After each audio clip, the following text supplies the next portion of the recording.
Hello guys. Chemistry का first chapter हम लोग स्टार्ट करने जा रहे हैं, some basic concepts of chemistry. So start करते हैं हम लोग। तो इस चैप्टर में अभी हम कुछ कॉन्सेप्ट्स पढ़ने वाले हैं, उनका लिस्ट हम पहले एक बार देख लेते हैं। फर्स्ट पार्ट जो है that is what is matter, is the different classification of matter that is possible. Second part जो है दैट इज एटम, उसका रिप्रेजेंटेशन कैसे करते हैं, उसके अंदर कौन से फंडामेंटल पार्टिकल्स। फिर हम सीखेंगे कि मॉलिक्यूल्स कैसे बनते हैं, और लास्ट में हमारा सबसे इंपॉर्टेंट पार्ट आएगा दैट इज मोल कॉन्सेप्ट। सबसे पहले हम समझते हैं कि केमिस्ट्री क्या है। कि chemistry is a branch of science. Yes, science के बहुत सारे ब्रांचेस हैं, chemistry is one of them. यह chemistry deals with composition, structure, properties of matter. तो जितना भी मैटर है उसका क्या कॉम्पोजिशन है, उसका स्ट्रक्चर कैसा है, एटम्स किस तरीके से अरेंज्ड है, और उसके जो प्रॉपर्टीज होते हैं वो क्या है, या वो कैसे चेंज होते हैं, ये सब हम स्टडी करते हैं केमिस्ट्री के अंदर। तो मैटर क्या होता है? Matter is anything anything which have mass and occupies space. Example के लिए वाटर, एयर, या आसपास आपको जो भी चीजें दिख रही है, they are all matter. Dalton's atomic theory के अकॉर्डिंग हम जानते हैं कि बेसिक कॉन्स्टिट्यूएंट्स ऑफ मैटर जो होता है वो एटम्स होते हैं। डाल्टन ने हमें बताया कि जो जितना भी मैटर है दुनिया के अंदर, that is made up of atoms. तो समझते हैं कि मैटर को हम कैसे कैसे क्लासिफाई कर सकते हैं। तो मैटर को अगर हमें क्लासिफाई करना है तो मैटर को दो अलग अलग क्लासिफिकेशन पॉसिबल है।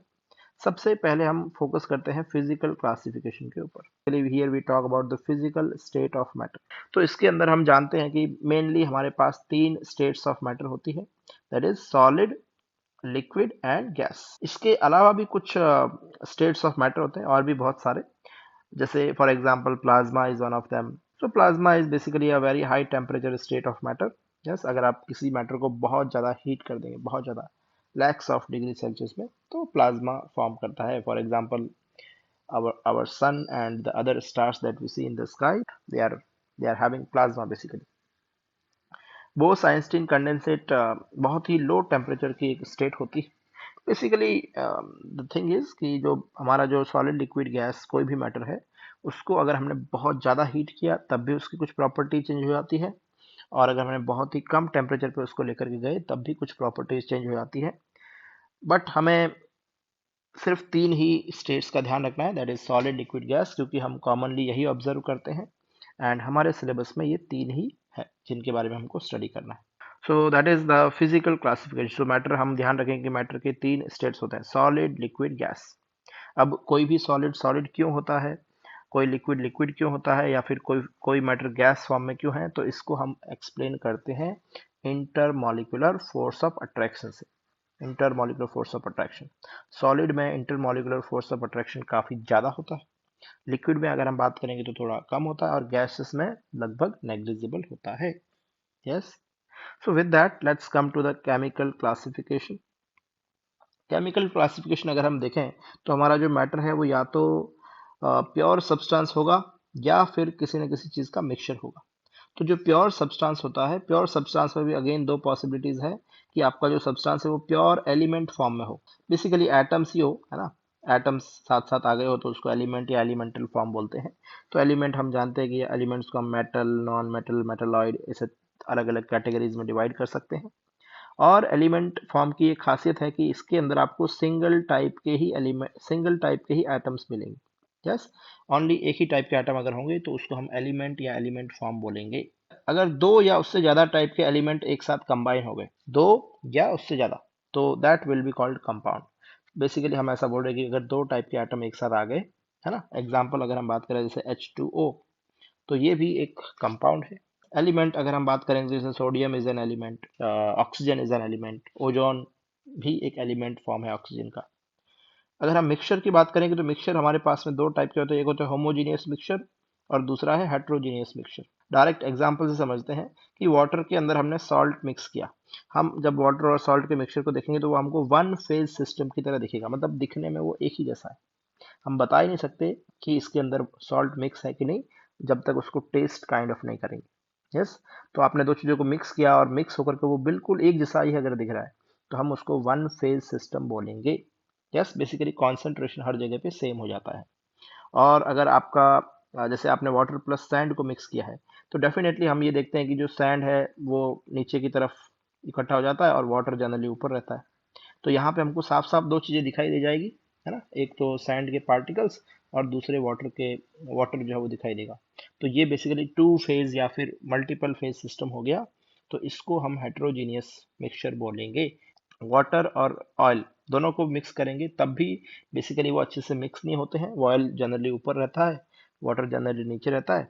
तो अगेन ये भी एक हेट्रोजीनियस मिक्सचर का एग्जाम्पल होगा। तो आगे बढ़ते हैं हम लोग। अगेन हम लोग जो अभी ऊपर हमने सीखा, एक बार फिर से कुछ एग्जाम्पल्स देखते हैं। तो एलिमेंट या एलिमेंटल फॉर्म क्या होता है? तो एलिमेंट की खासियत है कि ओनली एक ही टाइप के एटम वहां पर होने चाहिए, है ना। ये एटम भी हो सकते हैं और मॉलिक्यूल भी हो सकते हैं, बोथ आर पॉसिबल, बिकॉज हम एलिमेंटल फॉर्म की बात कर रहे हैं। तो यहाँ पर बहुत सारे एग्जाम्पल लिखे हैं। तो ये सारे एलिमेंटल फॉर्म है। Hydrogen gas, nitrogen gas, oxygen gas, phosphorus solid होता है, sulphur 8 that is also solid.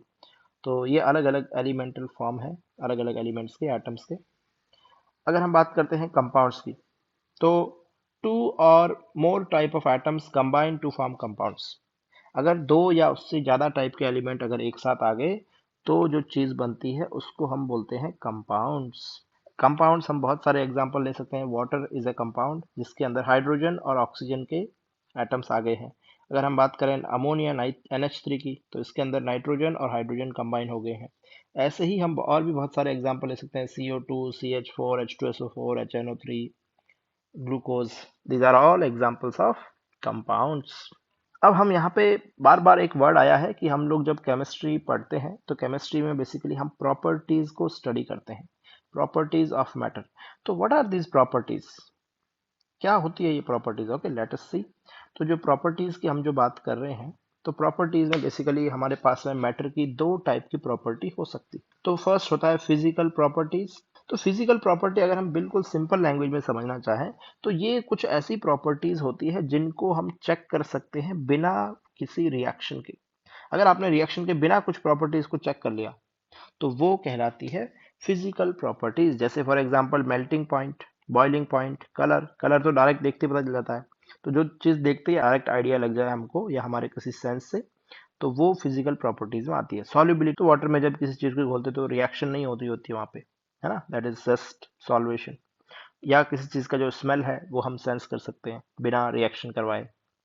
Physical state भी अगेन हमको कई बार दिख जाती है, गैस के अलावा जो दूसरा अगर होता है तो दीज आर फिजिकल प्रॉपर्टीज, मतलब without reaction we can check them. Again ये डेफिनेशन यहाँ पर यही लिखी है कि ऐसी प्रॉपर्टीज जिनको विदाउट रिएक्शन हम चेक कर सकते हैं, they are called physical properties. तो फॉर एग्जांपल देखो, फिजिकल स्टेट चेंज होता है। जैसे आइस, अगर H2O सॉलिड है तो हम उसको आइस बोलते हैं। अगर H2O लिक्विड फॉर्म में है तो हम उसको बेसिकली लिक्विड वाटर या वाटर भी बोलते हैं। और अगर H2O जो है वो गैस फॉर्म में अगर चला गया, जब और हीट करेंगे तो गैस फॉर्म में जाएगा ही, तब हम उसको स्टीम बोलते हैं। है तो वही चीज लेकिन नाम अलग अलग है। क्यों? क्योंकि उनके फिजिकल प्रॉपर्टीज में चेंजेस आ रहे हैं। हियर द कंपाउंड या जो एलिमेंट है वो चेंज नहीं होते हैं, बस उनका फिजिकल स्टेट चेंज होता है। अभी हम बात करते हैं दूसरा, केमिकल प्रॉपर्टीज की। तो केमिकल प्रॉपर्टीज का मतलब होता है chemical reactions. Again very very important, ध्यान रखना है हमेशा जहां पर भी केमिकल प्रॉपर्टीज वर्ड आया है इसका मतलब हम उसके केमिकल रिएक्शंस स्टडी करने वाले। जैसे for example chemical properties of NaOH। तो NaOH की मतलब बेसिकली हम जो भी मेन मेन इंपॉर्टेंट रिएक्शंस होती है वो स्टडी करने वाले। अगर हम आगे बढ़ते हैं तो बेसिकली इन प्रॉपर्टीज को स्टडी करने के लिए हमको कुछ केमिकल चेंज या हमको कुछ रिएक्शन करवाने की जरूरत पड़ती है। फॉर एग्जांपल हम यहाँ पे इस सोडियम को चेक करना चाह रहे हैं, तो हम क्या कर रहे हैं, इस सोडियम की रिएक्शन करवा रहे हैं वाटर से। तो हमने यहाँ पे देख रहे हैं कि यहाँ पे एक हाइड्रोजन गैस निकलती है। सिमिलरली आप अगर सोडियम की रिएक्शन करवाओगे HCl से, तो यहाँ पर भी हमको कुछ पर्टिकुलर एक रिएक्शन देखने को मिलती है। अगेन जो है वो हाइड्रोजन गैस यहाँ पे जनरेट हो रहा है ना। हाइड्रोजन गैस यहाँ से निकल के चला जाता है एटमॉस्फेयर के अंदर। अब देखिए, अब हम बात करते हैं एटम की। हम लोग जानते हैं कि एटम जो है उसी से मिलकर बना हुआ है सारा मैटर। तो एटम को हम ऐसा बोल सकते हैं कि atom is the smallest particle of matter which take part in reactions. Reactions के अंदर एटम ही पार्ट लेते हैं। स्मॉलेस्ट पार्टिकल ऑफ मैटर है एटम, इससे छोटा कोई पार्ट नहीं है ना। एटम में और may not exist in free state या नेचर। फ्री स्टेट या नेचर का मतलब है कि एटम अकेला भी एग्जिस्ट कर सकता है या हो सकता है कि वो किसी के साथ कंबाइन करके एग्जिस्ट करे। है ना। और ज़्यादातर अगर हम मेजोरिटी एलिमेंट्स की बात करेंगे तो ज़्यादातर कंबाइन रहते हैं किसी न किसी के साथ में। जो नोबल गैस है they can exist independently, noble gases जैसे helium, neon, argon, krypton, xenon, radon, ऐसे कुछ गैसेस हैं। और बाकी इनके अलावा तो कोई इंडिपेंडेंटली रह नहीं पाता है कोई भी एटम, है ना। वो हमेशा कंबाइन करते हैं। For example you can see oxygen, nitrogen, ozone, water, है ना, हाइड्रोजन। सो ऐसे एटम्स जो है वो एग्जिस्ट करते हैं अलग अलग फॉर्म के अंदर। अगर हम देखें कि एटम के अंदर क्या क्या होता है, तो हम यहाँ पे अगर एटम को ध्यान से देखें तो यहाँ पर बीच में आपको ये जो स्फीयर दिख रहा है, ये जो है this is basically, this is called nucleus. Nucleus के अंदर होते हैं प्रोटॉन एंड न्यूट्रॉन। ये सिंबल लिखे हैं P and N, P for proton, N for neutron. Nucleus के चारों ओर हमने देखो ये और भी यहाँ पे गोले बना रखे हैं, है ना, स्फीयर बना रखे हैं। तो ये जो स्फीयर्स हैं these are showing us shells, है ना। तो इनको हम बोलते हैं शेल्स या ऑर्बिट्स, और इन शेल्स और ऑर्बिट्स में इलेक्ट्रॉन होते हैं जैसा कि हम सभी लोग जानते हैं। अब देखो यहाँ पे एक एक इलेक्ट्रॉन दिखा रखा है, एक एक नहीं, ज्यादा इलेक्ट्रॉन होते हैं, है ना, एक तो नहीं होता। Again this is just for representation. तो एटम जो है बेसिकली वो दो चीजों से मिलकर बना होता है, न्यूक्लियस और शेल से मिलकर बना होता है एटम। तो there is a nucleus, nucleus के अंदर होते हैं प्रोटॉन, न्यूट्रॉन, और जो शेल होते हैं उसके अंदर होते हैं इलेक्ट्रॉन। अब ये प्रोटॉन इलेक्ट्रॉन जो होते हैं, लेट्स चेक देयर प्रॉपर्टीज, है ना, उनके कुछ प्रॉपर्टीज की बात करते हैं हम लोग। तो यहाँ पर हमने एक टेबल के फॉर्म में इनके सारे प्रॉपर्टीज को स्टडी करने वाले हैं। इधर हमने लिखा है पार्टिकल, यहाँ पे हम उनका मास चेक करेंगे, और यहाँ पे लास्ट में हम उनका चार्ज चेक करते हैं। सबसे पहले हम बात करते हैं इलेक्ट्रॉन की। तो इलेक्ट्रॉन का सिंबल हम या तो ई लिख सकते हैं या फिर -1 E0 ऐसा भी लिखते हैं, ठीक है। अब ये सिंबल कैसे आया, अभी थोड़ी देर में हम इसको सीखेंगे, है ना, कैसे लिखते हैं।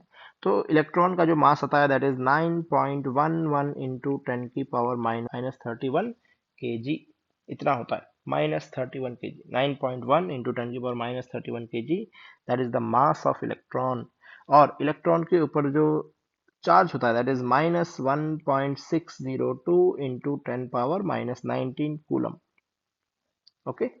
और हम यहाँ पे देख सकते हैं प्रोटॉन जो होता है उसके ऊपर भी इतना ही चार्ज है, बट उसका चार्ज का जो सिंबल है दैट इज डिफरेंट, है ना। इलेक्ट्रॉन के ऊपर माइनस चार्ज होता है, प्रोटॉन के ऊपर प्लस चार्ज होता है। अगर हम बात करें तो प्रोटॉन को हम कई बार पी भी लिखते हैं, we can write proton as P, या फिर 1p1 या 1h1 ये सिंबल भी यूज करते हैं।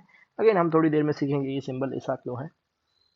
अगर हम प्रोटॉन का मास देखेंगे तो 1.6725 इंटू 10⁻⁻27 kg। अगर हम ध्यान से देखें तो ये काफी ज्यादा है इलेक्ट्रॉन के मास। लास्ट है हमारा न्यूट्रॉन। तो न्यूट्रॉन जो होते हैं, न्यूट्रॉन का डिस्कवरी काफी लेट हुआ था। इसका सिंबल भी हमने यहाँ पे लिखा है, देखिए इसका जो मास है वो लगभग, है ना, लगभग जो प्रोटॉन का मास है उसके बराबर ही आ रहा है हमारा 1.675 इंटू 10⁻⁻27 kg। और न्यूट्रॉन के ऊपर कोई भी चार्ज नहीं होता है, इट्स अ न्यूट्रल पार्टिकल। अगर इनके मास का कंपैरिजन अगर करें तो जो न्यूट्रॉन होता है उसका मास हमको हाईएस्ट मिलेगा। प्रोटॉन जो है उसका मास न्यूट्रॉन से थोड़ा सा कम होता है, और इलेक्ट्रॉन का मास तो बहुत ही कम होता है, बहुत कम एक्चुअली। इन बाकियों के कंपैरिजन में तो इलेक्ट्रॉन बहुत ही कम मास है। या फिर हम ऐसा भी बोल सकते हैं कि जो न्यूट्रॉन का जो मास होता है जनरली, अगर हम ध्यान से अगर इनको ऐड करें तो mass of proton plus mass of electron के बराबर देखने को हमको मिलता है। और अगर आपने प्रोटॉन और इलेक्ट्रॉन के मास को कंपेयर कर लिया, उनका अगर रेशियो निकाला mass of proton by mass of electron, तो वो हमको 1837, या इसको हम 1838 भी लिख सकते हैं, इतना देखने को मिलता है। मतलब यह है कि प्रोटॉन बहुत ही भारी होते हैं कंपेयर टू इलेक्ट्रॉन।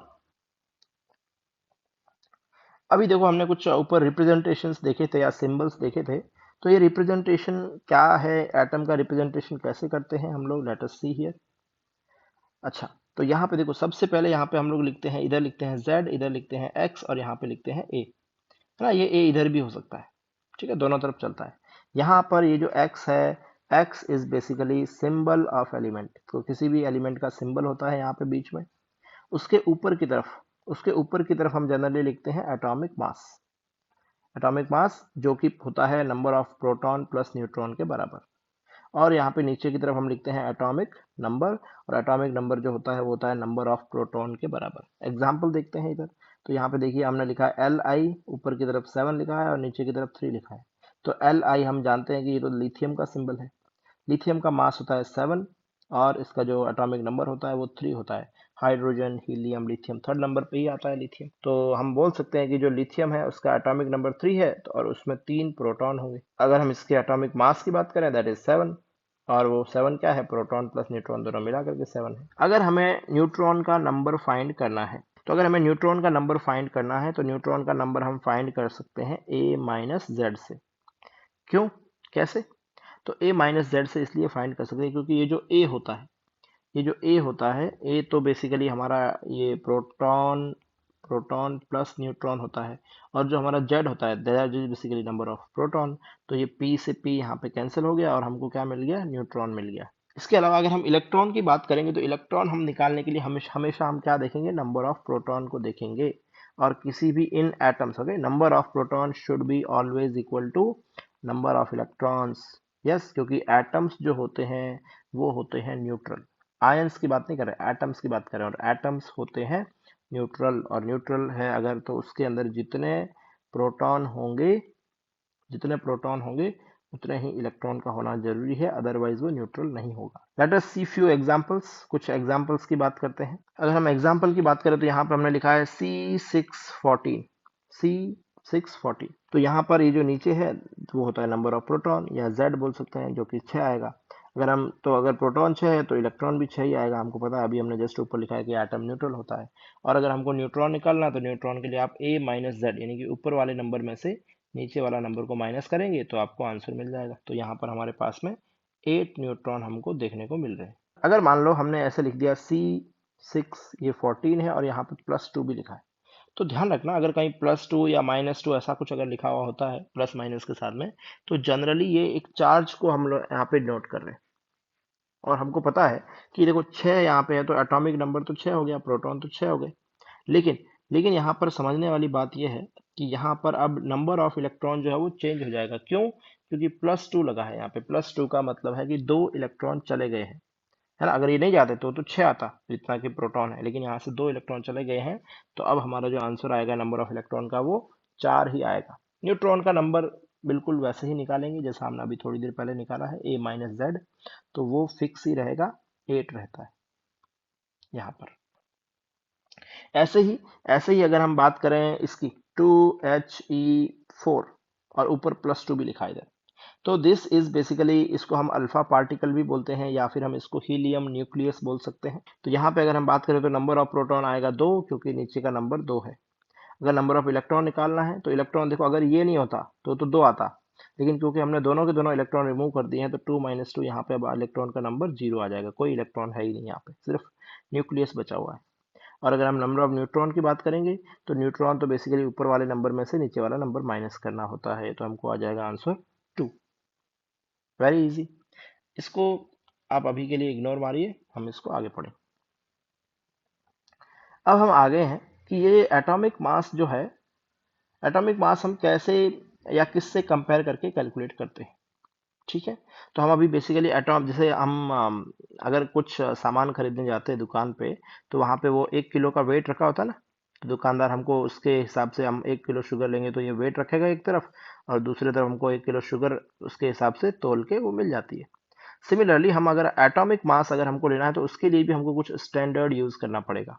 तो हमें ये पता होना चाहिए कि जो एटॉमिक मास के लिए हम लोग स्टैंडर्ड जो एटम यूज करते हैं दैट इज C12। C12 मतलब कार्बन का 12 वाला आइसोटोप।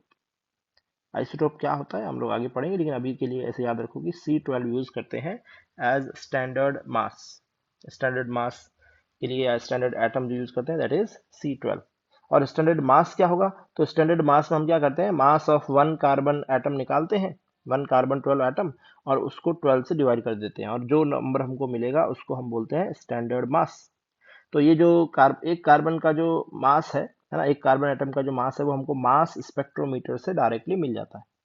और अगर मास स्पेक्ट्रोमीटर से ये मिल गया, आप क्या करो, इसको 12 से डिवाइड कर दो, ये होता है बेसिकली, है ना, इतना मास होता है एक कार्बन का। तो हमने इसको डिवाइड कर दिया 12 से, तो ये जो हमको नंबर मिला 1.66 इंटू 10⁻⁻24 ग्राम, यही एक AMU होता है, या फिर इसको U लिखते हैं, AMU का मतलब एटॉमिक मास यूनिट। और ये जो एटॉमिक मास यूनिट है, अगर आपको ऐसे डायरेक्ट ये नंबर अगर याद नहीं रहता है तो हम इसको याद रखने के लिए क्या करेंगे, 1/Na होता है ये, ऐसे याद रखेंगे कि atomic mass unit is basically 1/Na, और Na हम सभी को याद रहता है। तो Na यहाँ पे जो होता है, Na को हम यहाँ पे बोलते हैं कि ये एक आवोगाद्रोस नंबर है, आवोगाद्रो नंबर है। इसकी वैल्यू होती है 6.022 या 023 भी ले सकते हैं, 6.022 इंटू 10⁻23, इतनी वैल्यू लेनी होती है। 22 भी ले सकते हैं यहाँ पे, या 23 भी ले सकते हैं, दोनों वैल्यूज चलती है अप्रोक्सीमेट। ओके, अब देखिए, अगर हमको सपोज फॉर एग्जांपल हमको मास ऑफ 1 नाइट्रोजन एटम निकालना है, एक नाइट्रोजन एटम का मास निकालना है, तो हमको पता है ये तो 14 AMU हो जाएगा, है ना। अब इस AMU को अगर आपको ग्राम में कन्वर्ट करना है, तो ये AMU क्या होता है, AMU basically 1/12 into mass of 1C12 atom, या आप इस पूरे की जगह लिख सकते हैं, कितना लिख सकते हैं, 1/Na लिख सकते हैं। तो 14/Na बेसिकली इतना ग्राम आपका नाइट्रोजन के एक एटम का मास आ गया। तो 14 AMU तो मतलब एक का मास है। या अगर आपको ग्राम में निकालना है इसी को, तो आप क्या करो, उसको Na से डिवाइड कर दो, तो आपका ग्राम में भी आंसर आ जाएगा। 14/Na, ये इतना ग्राम होता है नाइट्रोजन के एक एटम का मास। लेट अस सी नेक्स्ट टर्म। तो नेक्स्ट टर्म हम जो अभी बात करने वाले हैं, that is atomic mass. Atomic mass या वेट या फिर रिलेटिव एटॉमिक मास भी बोलते हैं। तो रिलेटिव मतलब किसी एक पर्टिकुलर एटम के रिलेटिव निकाला जाता है। तो atomic mass is a number which tells that how many times an atom of an element is heavier than 1/12 times mass of one carbon atom. Basically हम ऐसा बोल रहे हैं कि एक कार्बन 12 एटम के 1/12वें भाग से कोई भी एटम कितना हैवी है, इसको हम बोलते हैं एटॉमिक मास या एटॉमिक वेट। जो एटॉमिक मास या वेट है, इसका तो हमको यूनिट जनरली AMU रहता है, हमको पता है AMU रहता है यूनिट, या U भी लिखते हैं कई बार, लेकिन हमको क्वेश्चंस में मोस्टली यहाँ पे जरूरत पड़ती है। तो मोलर मास का मतलब है कि एक मोल एटम्स का मास बेसिकली, है ना।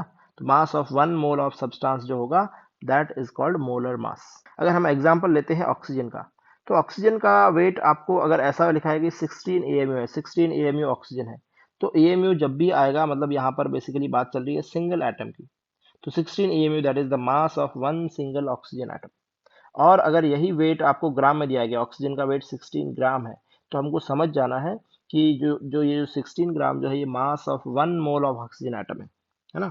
और या फिर हम इसको molar mass of oxygen atom बोल सकते हैं, या इसको ग्राम एटॉमिक मास भी बोलते हैं, मतलब एटॉमिक मास ग्राम के अंदर।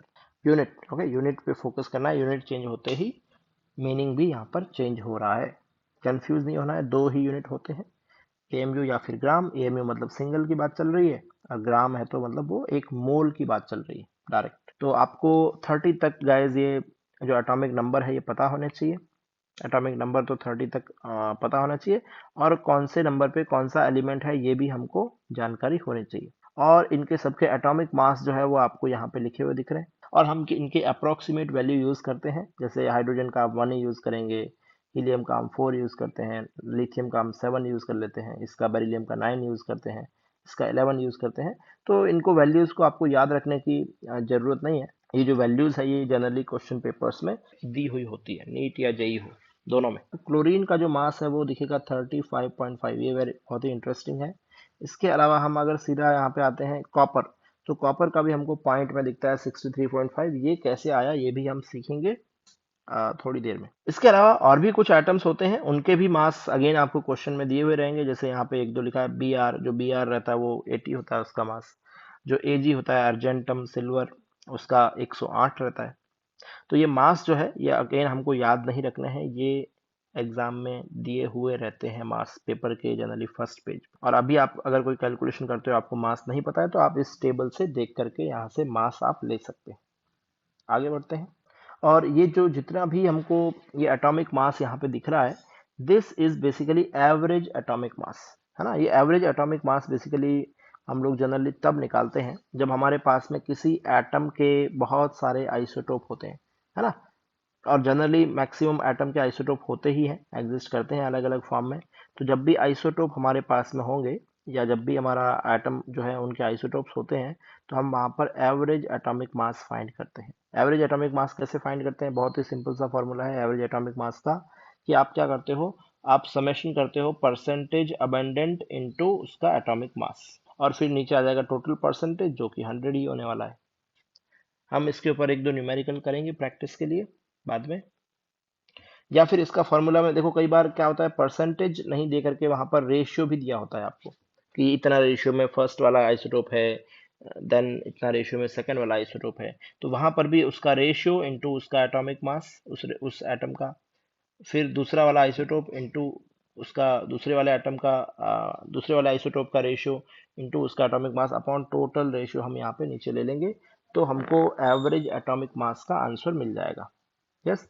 तो हम अगर यहाँ पे एक क्वेश्चन ट्राई करें, क्लोरीन जो है इसके बारे में ही एक क्वेश्चन ट्राई करते हैं। यहाँ पे chlorine exist mainly mainly in two isotopic forms. Yes. तो क्लोरीन के दो आइसोटोपिक फॉर्म होते हैं, एक होता है क्लोरीन 35 और एक होता है क्लोरीन 37। दो फॉर्म होते हैं, क्लोरीन 35 एंड क्लोरीन 37।